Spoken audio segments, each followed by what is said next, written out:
Welcome to the Global Pulse, a short video series where our experts break down a trending topic in international business and why it matters to you.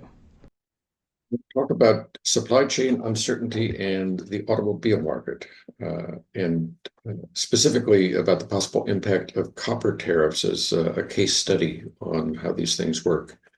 And as background, automobile production is not the dominant consumer of copper, but within an automobile, there are very few substitutes available for copper, so it's a critical input. And for example, a battery EV, such as a Tesla, includes about 180 pounds of copper. That's not counting the copper needed for charging stations, which is also significant. A hybrid EV, by comparison, has a much smaller battery, includes about half as much copper, on the order of 100 pounds. And even gasoline powered cars include a lot of copper.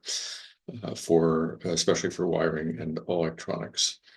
And we are currently seeing pronounced uncertainty in these markets, driven by the White House tariff announcement and the subsequent adjustments to that announcement.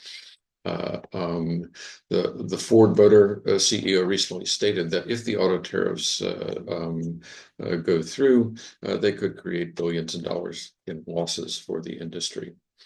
Thinking about copper specifically, copper supply and demand, it's important to recognize that copper is a commodity raw material. It trades in a global market.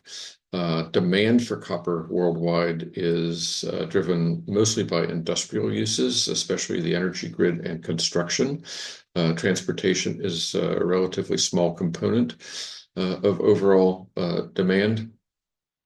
And aggregate global copper consumption is expected to at least double over the next decade, which is an important factor. Especially when you consider the supply side. There are a couple of strategic choke points on the supply side. First, at the level of raw copper ore, most of that comes from abroad. About half of it is mined in South America. Congo and China are also significant ore producers. And copper mines take years to plan and develop. It's not something that can be brought online quickly. So the ore production is unlikely to change in the short run.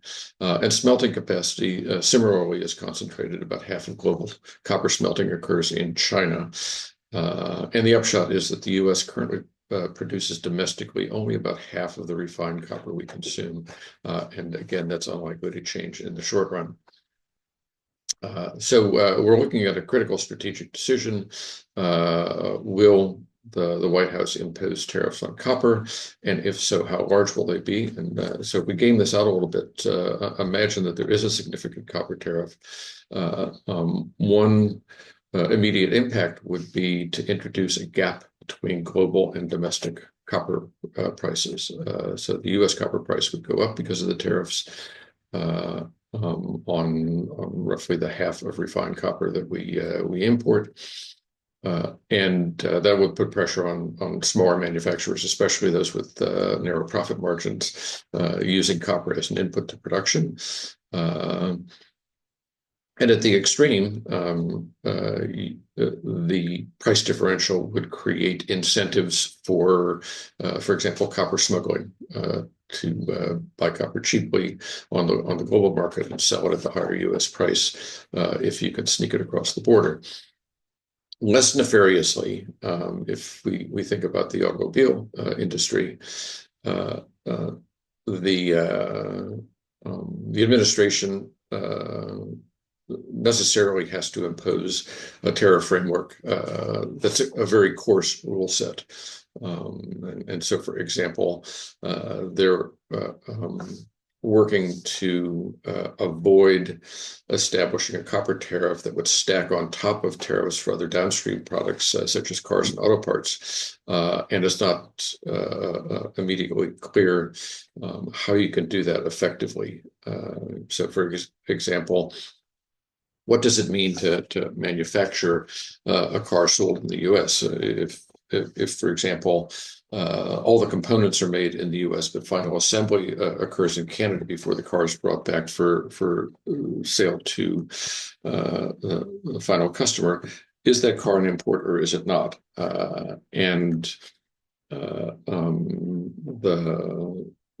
moral of the story here is that importers are going to have a lot of fine-grained flexibility to game whatever tariff rule set is set up. They could, and the incentives would be to migrate copper-intensive production abroad where the input prices are lower, and put the other phases of production in the U.S. To avoid tariff duties. The upshot of all this is likely to be that copper tariffs would lead to automobile supply chains that are even more intricate and fragile than what we have now. And I don't think that's the ultimate intent of the tariff policy, but it is the likely outcome in a marketplace that is as complex as automobile production.